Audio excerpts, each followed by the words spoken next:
Kung may saysay ang tumatakbo sa isip mong business idea o wala naman talaga, kaya kailangan mo nang tigilan yung pag-iisip dyan. Maging tunay na entrepreneur mga kasosyo. Yung taong hindi plano ng plano, kundi yung isang taong leader na susuong paharap kahit padelikado. Forget profit. Kung merong business idea na tumatakbo sa isip mo mga kasosyo at matagal na yan naglalaro sa iyong isipan at hindi mo pa rin yan ma-execute, malamang sa malamang ang dahilan, isip ka ng isip kung paano ka kagad yayaman dyan. At yung kakaisip mo kung paano ka kagad magkakapera ng madami dahil sa business idea mo na yan at siya ring dahilan kung ba't hindi mo yan masimusimulan. Naniniwala ako na yung business idea na yan na iniisip mo ng mahabang panahon, kaya mo na kagad gawin yan ngayon mismo. Hindi mo na kinakailangan pa ng kahit anong karagdagang kapital pa at hindi mo rin kinakailangan sumugal ng mga malalaking commitment para lang masimulan mo yan. May paraan para masimulan mo kagad dyan. Kaya hindi mo yan ma-execute kasi natatakot ka na baka walang kitain, baka malugi ka. Pues sa usaping business idea, ang tamang prinsipyo sa utak natin dyan, masubukan lang. Hindi mo kailangan perpikin, hindi mo kailangan planuhin lahat, hindi mo kailangan maikisan lahat ng mga pwedeng hindi magandang mangyari. Bagkus, i-execute mo yung business idea mo para tunay na makita, makasalubong, makaharap yung mga mali mismo. Yun ang main goal sa pag-execute ng mga bagong business idea. Yung magkamali talaga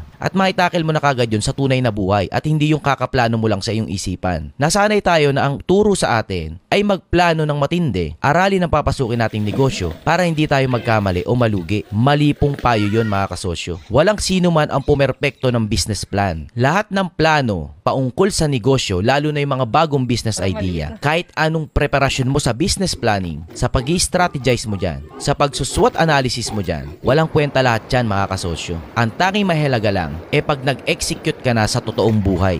Kahit anong isimulate mo dyan, kahit anong pag-aanalisa mo, pagkukompute mo, walang halaga lahat yan. Ang trabaho ng tunay na entrepreneur ay mag-execute kahit kulang-kulang, kahit hindi sigurado, kahit malaki yung tsansa na magkamali ito at malugi o mabigo. Yun ang trabaho ng entrepreneur. Natigilan na mag-isip at magsimula ng kumilos at pagpawisan. Dahil sa actual na execution lang, dun magkakaalaman kung ang business idea mo bang iniisip, maganda, gusto mo ba talaga, at kailangan ba talaga yan ng ibang tao. Baka ikaw lang ang may feeling na maganda yung business idea mo, pero pag linatag mo sa mundo, walang nangangailangan yan. Kaya mainam nang i-execute mo yan para alam mo na kailangan mo nang tigilan yung idea na yan na paulit-ulit na tumatakbo sa isip mo. At makapunta ka na dun sa next business idea mo na i-execute mo ulit para matesting kung may market ba talaga to. Tandaan na kung mayroon kang business idea, hindi profit ang main goal.